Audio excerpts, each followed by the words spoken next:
Kantwala omukisa guno okuba nti njogera ku Nabbi Joseph Smith. Mu 1920 Joseph Smith yalina emyaka 14 nga famire ye yali bamuzaala ku ttaka lya Amerika.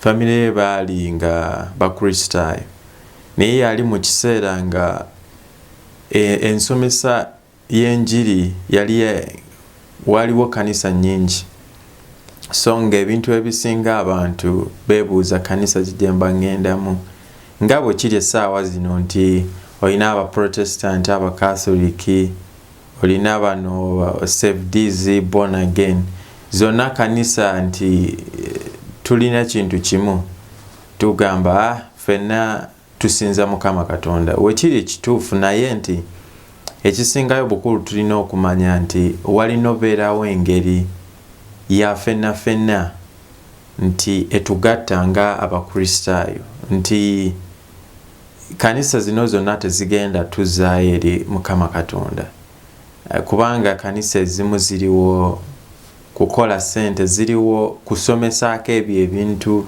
ebisobola okuyamba abantu okuba nga babeera balungi, naye tebalikola bintu ebyo Mukama Katonda byaba balagidde.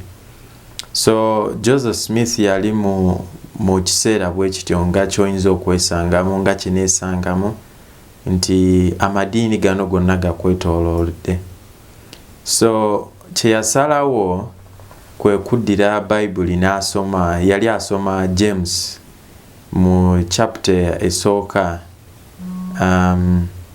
mu olunyiriri lwa 5 nga lugamba nti bw'ebeerayo omuntu yenna ayagala okumanya, bw'oba osobola okubikola Bayibuli, agende eri Mukama Katonda asobola okuwa ebintu byonna. Tagenda kusaba ssente, naye ajja kuwa amagezi, ajja kuwa ekyo ky'oba oyagadde okumanya ku bwereere.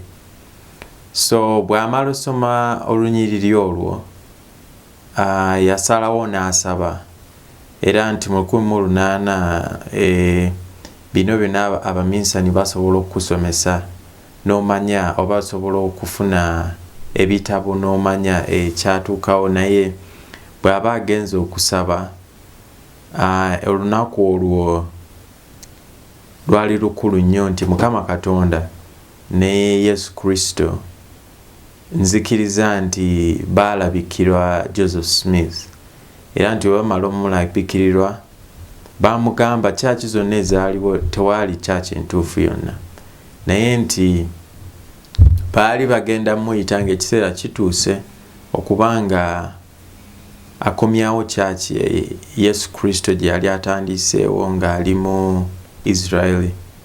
So ekiseera kyatuuka, Joseph Smith ng'amaze okula, Mukama Katonda n'amuwa endagirira engeri gy'abatandikamu kyaki.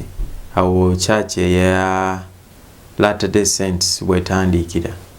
So kyaki yatandika n'abantu 6.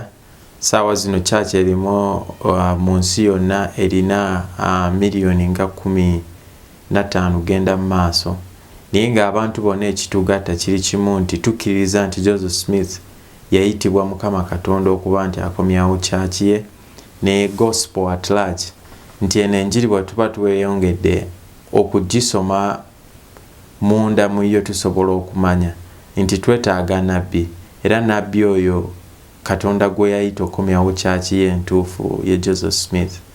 Njagala okuleka nze testimony yange nti nkimanyi nti Joseph Smith yayitibwa Mukama Katonda, nti nzikiriza nti ugwe nange tusobola okusoma, tusobola okusaba, ekisingayo bukulu nti Mukama asobola okudda mu ssaalayo, asobola okuyamba naawe okumanya bino byenva okwogerako mu katambi kano.